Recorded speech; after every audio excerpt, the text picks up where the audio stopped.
Hello hi friends, అందరూ ఎలా ఉన్నారు? బాగున్నారా? నేనైతే చాలా బాగున్నానండి. ఇవాళ అయితే శనగలతో బొప్పట్లు ఎలా ప్రిపేర్ చేయాలనేసి చూపిస్తానన్నమాట.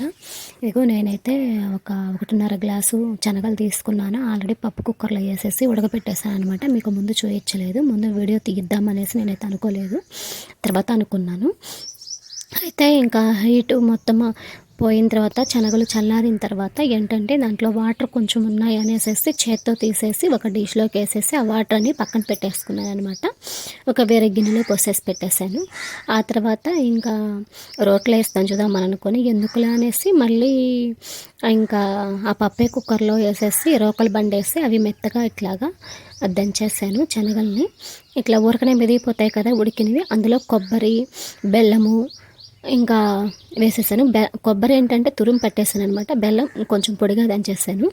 తర్వాత అవి కొంచెం కలిసిన తర్వాత యాలుక్కాయలు కూడా వేసేసి దంచేసాను అనమాట. దంచేసి ఇది పక్కన పెట్టేసుకుందాము. ఒకవేళ ముద్దలాగా రాకపోతే ఇందాక మనకి శనగల్లో నీళ్ళు ఉన్నాయి కదా, ఆ నీళ్ళు కొంచెం వేసేసుకొని దంచేసుకుంటే కొంచెం ముద్దలాగా వచ్చేస్తుంది అనమాట.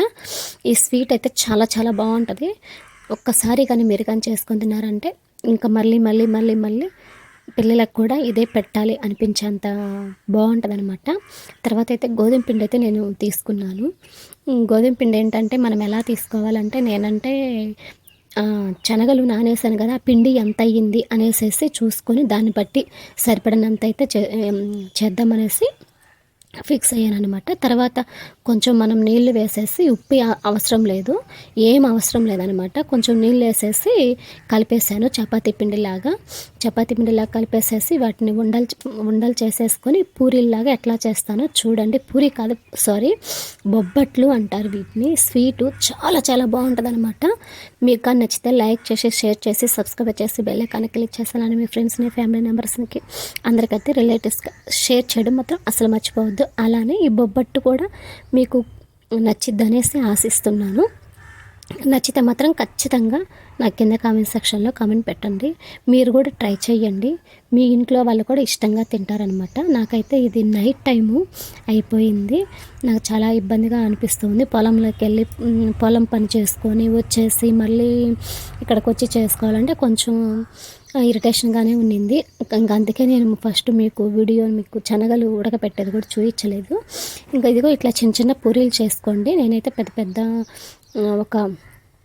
పెద్ద సైజు నిమ్మకాయ అంతా ఉండనైతే తీసుకున్నాను. తీసుకొని మధ్యలో పెట్టేసి ఇదిగో ఇలా కప్పెట్టేసేసి ముద్దలాగా ఇట్లా చేసేసుకొని పక్కన పెట్టేసుకుంటున్నాను అనమాట.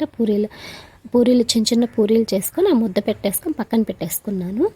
తర్వాత ఇంకా అవి పక్కన పెట్టేసుకున్న వాటిని కొంచెం గోధుమ పిండి వేసేసుకొని మళ్ళీ ఇట్లాగా చిన్నగా పగుళ్ళు లేకుండా జాగ్రత్తగా చేసుకోవాలన్నమాట. కొంచెం మందం వస్తుంది.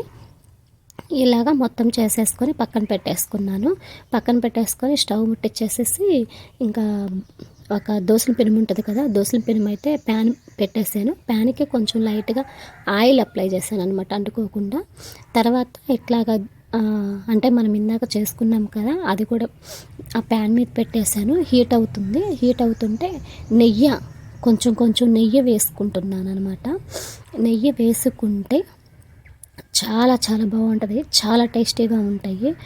నాకు అసలు ఇవి చేస్తుంటే ఎప్పుడెప్పుడు తిందామా అనేసి అన్నట్లు అనిపిస్తుంటుంది. నాకైతే చాలా ఇష్టము, మా ఇంట్లో వాళ్ళు కూడా చాలా ఇష్టంగా తిన్నారనమాట. ఇవి చేసిన తర్వాత నేను వాయిస్ తర్వాత ఇచ్చుకుంటున్నాను.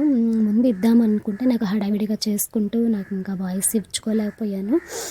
ఇంకా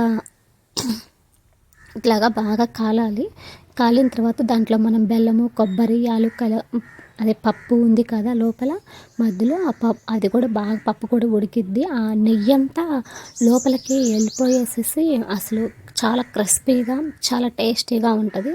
ఇలాగ బాగా పైన బ్రౌన్ కలర్ వచ్చేలాగా వేగించుకుంటూ ఆయిల్ వేసుకుంటూ చిన్నగా తిరిగేసుకుంటూ ఉండాలి. ఇరగకుండా తిరిగేసుకోవాలన్నమాట. ఇంతే, బొప్పట్టు చాలా ఈజీగా రెడీ అయిపోయింది. చాలా ఫాస్ట్గా కూడా మన ఇంట్లో శనగలు ఉంటే చాలు చేసేసుకోవచ్చు. శనగల్లో చాలా ప్రోటీన్లు ఉంటాయి, ఆ ప్రోటీన్లని మన పిల్లలకు వచ్చేస్తాయి. నచ్చితే లైక్ చేయడం మర్చిపోవద్దు, అలానే సబ్స్క్రైబ్ చేయడం మర్చిపోవద్దు.